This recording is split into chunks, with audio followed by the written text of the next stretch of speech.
I told y'all that if I needed to get Romeo to get some chicks for me, or chickens, that I would bring the camera and show y'all. So a couple of chores I had to do. I have already gone down to the big barn and collected the eggs. The rabbit pens need to be cleaned out, so I'm headed down there to do that as well. And where my American breasts rotate, which is where we're about to go, I have a chicken that has jumped out of the pig forest, and I have a pile of red wasps that are down there right on that pen, and when I lifted it open, they all flew out. Actually left it open, so I've probably got some chickens out. We're about to head down there and see, and I'm gonna bring Romeo with me just in case I need him. Come on, boy. Romeo, you're going for the wrong chickens. Come on, boy. If you look right there on that little piece, I actually see a couple of red wasps right there.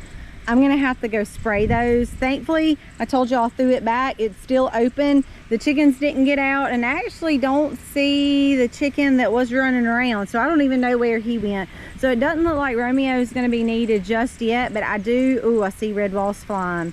So I'm gonna have to go spray them. So here is where I was talking about. This was full of red wasps. I already have 1, 2, 3 right there on the ground. There's another one dead in there. I know I killed several more than that, but apparently that's where they were hiding out at. And now that we're getting eggs out from in here, that was a little bit of a problem. We noticed them several days ago, but actually thought they were coming out from in here, but that's not actually where they were coming out from, and they kind of regathered themselves a while ago. I found where they were at. It's full of spray now. I'm sure there's more out flying, but we just won't be able to get those. I hopefully kill the majority of them in there. But I have to get in to get the eggs because my American breasts are laying now. I do know there's one egg in there, and looks like one might be trying to lay now. So I'm gonna give her minute, and I'm gonna go ahead and clean out the rabbit pen. Thankfully, none of the chickens did get out, but I went ahead and brought Romeo with me just in case I needed him. Well, I got in there and got the egg out. I don't see any more red wasps right now, but I did find the barred rock rooster. Now Colby says that Romeo, he always catches my hens and chicks for me. He said that Romeo does not like the rooster, but he jumps out from the pig fence, and I'm gonna give him the command and we'll see what he does. He does look like he's a little intimidated.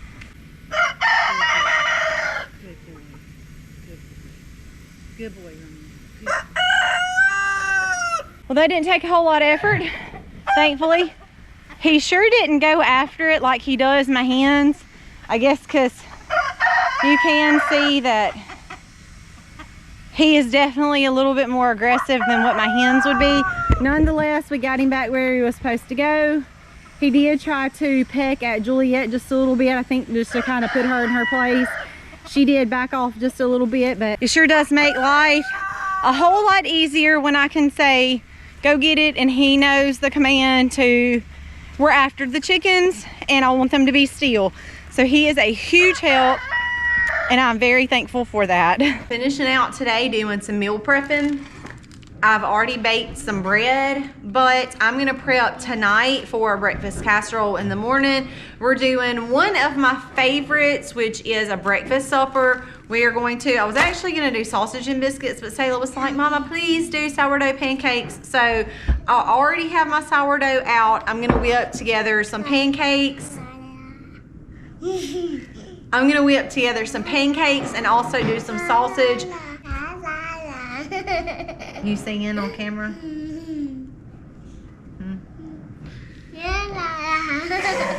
So making breakfast casserole is actually really easy. The first thing I'm gonna do is I'm gonna brown my sausage, and I have some leftover hamburger buns that picked up at our convenience. We were at Whole Foods. It's actually the 360 brand, but I have these left over. So since I'm going to do breakfast casserole in the morning, and I really want my bread for our sandwiches and things like that, I'm going to crumble up the hamburger buns in the bottom. Once I get my hamburger buns torn up, I'm just going to mix up some eggs and milk together and put a couple of seasonings in there. I personally just like salt, pepper, and a little bit of ground mustard. I'm actually going to store this in the refrigerator overnight. So once I get my casserole put together, I'll just put the bread on the bottom, the sausage on top of the bread, the egg and milk poured over those things, and top it with cheese. I do like to put the seasonings, the salt, the pepper, and the ground mustard over into the egg and milk and pour that over the sausage. Then I top it with cheese. I'm gonna let it sit in the refrigerator overnight. And I usually get up at 6 in the morning, so when I get up in the morning, I'll just pop that in the oven while I'm getting dressed. Breakfast can be cooking. The kids usually get up around 7 and we have breakfast. They do their chores like empty the dishwasher, reload the dishwasher from breakfast.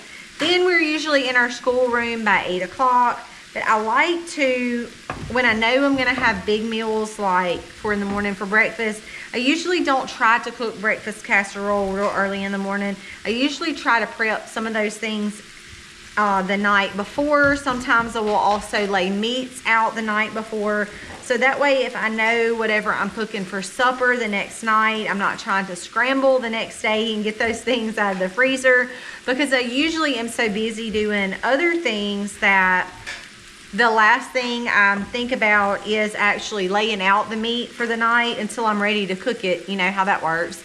So then it's frozen and I don't have anything laid out. So I don't want to do that. Usually I try to get those things out during the night after we get done eating supper. I try to kind of prep for the next day. That works really well for me, especially when you live in a house with a lot of kids. Things can get really hectic really fast. So it does help to kind of plan the night before, kind of what you want to do the next day. So that's kind of what I'm doing this afternoon, is just trying to get ahead of the ball game. We do have a kind of a busy day tomorrow. So if I know I can go ahead and like knock breakfast out, I already know what I'm cooking for supper tomorrow night as well. So those things help. Sometimes on Sunday nights, once we kind of get home from church, if I know the next several meals, it really does help to kind of go ahead and pull those meats out of the freezer and go ahead and put them in bowls in the refrigerator. So I know what is going to be cooked for the week. It really does help. And it takes that extra burden of what am I going to be cooking, that extra element of stress in my mind out, because I've already said, okay, I know we're going to have this, this, and this for supper. And if I go ahead and go to my freezers and get those things out, it just takes that extra off. One of the things I've always been really adamant about is saving my eggshells. So I have over in my dehydrator is a perfect little spot. I save all of my eggshells.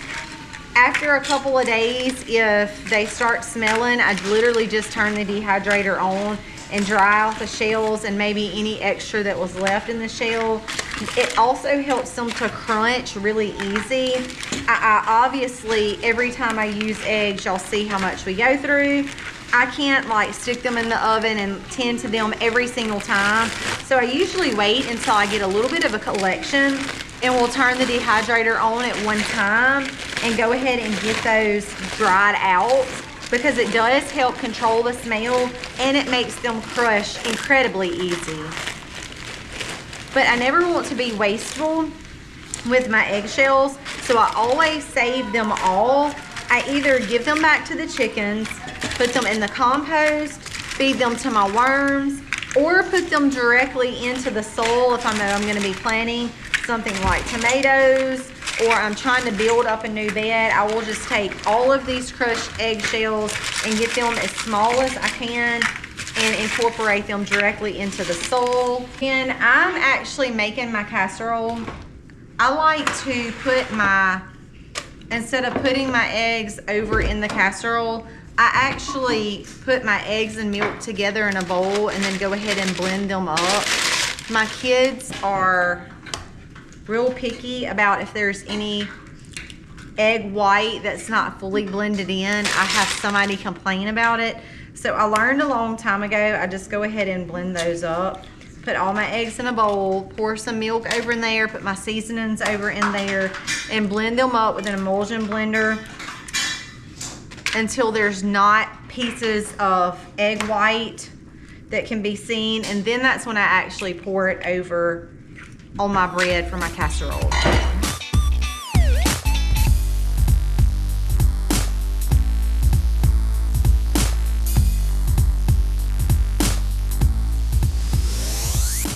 So I'm really kind of following the same thing that I just did a while ago, but instead of breakfast, I'm shooting for dessert this time. So this is actually an older loaf of some homemade bread that I had, and I just went ahead and crumbled it up. I'm basically doing the same concept with just a little bit of a different spin. So I'm gonna be doing eggs and milk in my same little bowl. I kind of rinsed it out.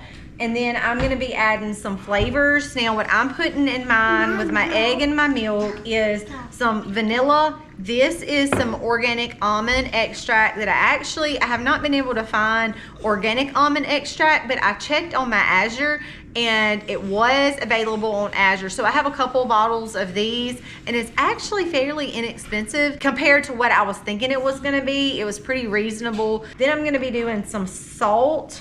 So I'm gonna go ahead and get my eggs and milk and stuff over in my bowl. Now I'm also just refrigerating this until we're actually ready to eat it tomorrow as well. I'll just get this covered and get it over in the refrigerator. And again, once I get all of my eggs, milk, and my seasonings over in the bowl, I'm going to blend this all up again. Now I'm going to top it off by just adding some crumbles of butter over the top, because you can never go wrong with butter. This one right here, y'all watch this. You like butter? Yeah. Livy just likes to just eat butter.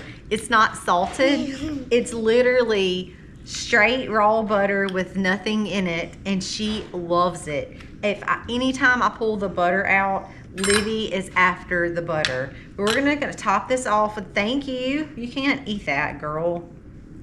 Then I'm just going to cover it up and stick it over Livy. Quit eating all my butter, girl. Stick it over in the refrigerator overnight. Tomorrow afternoon, we will put this on. I'll whip up a little bit of an icing for the top of that, and then dessert is already done. One of the last things I need to do before I actually get started with the pancake breakfast is make mozzarella cheese, because I know that we're gonna be having pizza this week on the menu. Mozzarella cheese I have to make. So this is something that's pretty easy, and I have kind of played with it. I've kind of played with it on and off really since we've been milking, and I really just kind of figured out the key to making mozzarella cheese, and it's really in the stretch. I told y'all I'm not a measure. My amounts of milk vary from time to time, depending on obviously what's been milked, what we have in the refrigerator. So today I'm just doing a half of a gallon and a quart. And what I do with mine is warm this up. I don't measure temperature. I just literally warm my milk up until it is hot enough where I can stick my finger down in there. And I'm like, okay, that's hot. Then I'm going to not measure my vinegar either. If y'all want exact on stuff, y'all can jump over to another channel. I'm just telling you, I've made mozzarella cheese before and I don't measure. I have played around with measuring and not measuring for a really long time, and I really found that the main key, which is what I'm going to show y'all, the whole ordeal is not as much following a recipe or the exact measurements on milk versus how much vinegar. Some people use citric acid, some people use lemon juice. Any channel that you go to, okay, here's the big key. Any channel that you go to is going to give you different recipes. You know, that's great. Try it until you get what you actually really, really love. But I have found the key is in stretching the cheese. So once this warms up and I get it to temperature, I'm just gonna slowly pour my vinegar over into my milk while I'm stirring, and you will immediately start to see a change where your curds and your whey are just gonna separate. And once I get to that point, I stop pouring my vinegar over in there. And once I get my curds to the point where I can kind of gather those out and start squeezing some of the whey out of it, I do that. But really the key is keeping it hot enough by putting it back in my whey and being able to stretch. And I stretch until it kind of won't stretch anymore. Back in my hot whey, pull it back out and stretch. And really the key I have found is when it gets glossy, it shreds pretty good. Before it gets real glossy, it kind of just wants to crumble to pieces. If I can actually stretch it enough till it gets glossy, then I like to pop it over in the refrigerator. Then I can easily get it out of the refrigerator and go ahead and shred it. Sometimes I will just put the whole chunk straight in the freezer and pull it out and shred it because it shreds really easy like that too. And I've also just found doing anything with mozzarella cheese, if you can get it to the state where it shreds and then you can use it shredded, it's really the best way, in my opinion, trying to work with mozzarella cheese. If you're trying to break off chunks or cut it into slices, and it just doesn't work well. It's just a different textured cheese. So I've really found once you get it made and you really stretch it out, I've really found that that's the key. That is the key to whether you're gonna like to make mozzarella cheese or not, is to really keep it warm enough while you're stretching it out until it gets glossy. Then let it cool off and you can shred it, and then it melts absolutely beautifully. I would compare it to store-bought at any point in time after that. But it's really easy to do too. I just really feel like you gotta find that key. And for me, it was that stretch. I had used different recipes. I have done different techniques. It's really not as much about the measurements as it is getting that good stretch in to get it glossy. And kind of once you get there, you've kind of mastered it. So this is gonna be the last thing that I'm doing this afternoon. I need to get this mozzarella cheese. I'm actually not gonna shred it today. I just need to go ahead and get it made. I'm going to get it made up, squeeze it out really well, stretch it until it gets glossy, and then I'm just gonna wrap it up in some wax paper and pop it into the refrigerator. We're either gonna have pizza tomorrow for lunch or the next day for lunch, so I will already have my mozzarella cheese made. Now the other really interesting thing about this big pot of milk is it actually only makes probably like my 2 hands put together of a ball of cheese. So you would actually think, or I know I did, when I poured that much milk in, I was thinking I'm gonna have mozzarella cheese for days. It actually was surprising to me how much whey was left over, which I do not get rid of my whey, but how much whey was left over, and the amount of mozzarella cheese that it gave me was way smaller portion than I had expected. But it is worth it knowing that I literally have no preservatives, no additives, nothing is done to my cheese. It comes right out of my cows, right into my pot, and will literally go right onto our pizza. So it's a blessing to be able to do that. Once I get done with our mozzarella cheese, then I'm going to be doing supper, pancakes and sausage, or either making one for supper, and then Mama will be able to get out of the kitchen for tonight.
What you doing?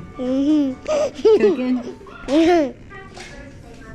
I hope y'all enjoyed this video. Y'all be sure to check out our newsletter, things like our bonfire store. We've really tried to reach out and branch into other areas so y'all can hear from us on our newsletters and support us in other ways with our merch, which is something that you can have all the time. Your t-shirts. I love my t-shirts. Y'all be sure to check those things out.